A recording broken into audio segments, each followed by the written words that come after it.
Welcome back to the Integer Islands. Each island unveils a new math skill. Previously we mastered the following lessons. Now we're set to explore the next island, where we'll uncover the secrets of dividing integers. Mastering today's skill is essential. Without it, conquering future math lessons may be difficult. In this video, I'll share two powerful keys that have dramatically improved my students' understanding.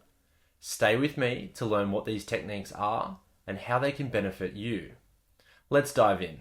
Starting with the first key. If you divide a negative number by another negative number, what do you get? Is it positive, negative, or something else entirely? Most people get this wrong. Stick around as we unravel the mystery step by step. Did you know that multiplication and division are the same idea once flipped? Think of them like two sides of the same coin. Let me show you.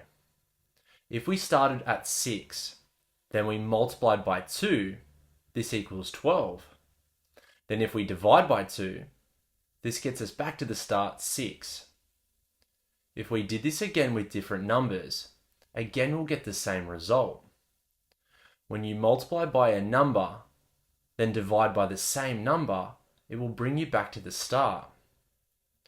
Let's use this knowledge to discover the dividing integer rules. Just like multiplication, our goal is to identify if our answer will be either positive or negative. If we first look at division with our positive numbers, one way we could say this is how many 5s go into 15, which we know is 3. Since multiplication and division are the two sides of the same idea, we can flip the question and say 15 equals 5 times 3. We learnt two things from this exercise. The first is when you divide two positive numbers, we get a positive answer. The second is when you flip a multiplication and division question, it gives you the same result. Now looking at our next problem, let's start by answering the multiplication, then flip the question at the end to see the new division rules. Remember, when you multiply a negative by a positive, you get a negative answer. So this will equal negative 24. Therefore, if we look at it from the other side and flip the question, we will have negative 24 divided by negative 6 equals 4. This reveals another division rule, that when you divide two negative numbers, you get a positive answer. Moving on to the next question. Remember, when we multiply a negative by another negative, you get a positive answer. So this will equal 12. Therefore, if we look at it from the other side and flip the question, we have 12 divided by negative 4 equals negative 3, revealing another division rule. When you divide a positive by a negative, you get a negative answer. Now going over what we've done so far, we have looked at 3 out of the 4 cases.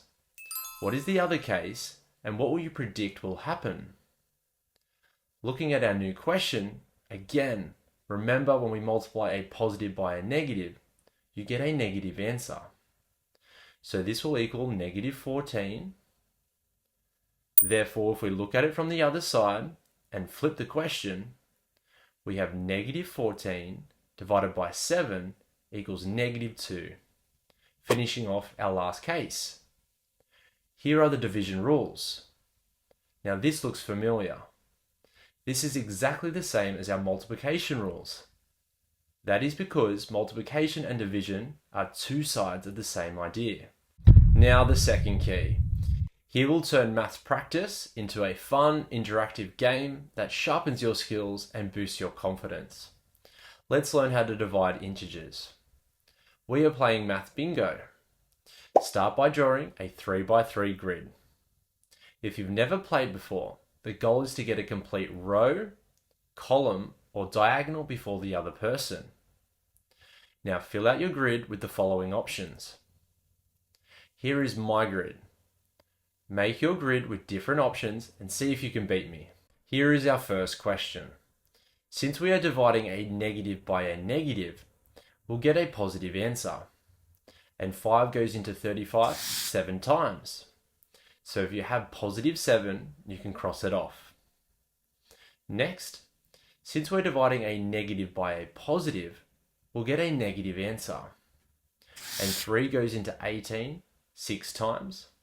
So if you have negative 6, you can cross it off. Next, since we're dividing a positive by a negative, we'll get a negative answer. Then 12 goes into 24 2 times. So the answer being negative 2. Now that you know how to play the game, I won't give hints and show the answer this time. Let's see who wins.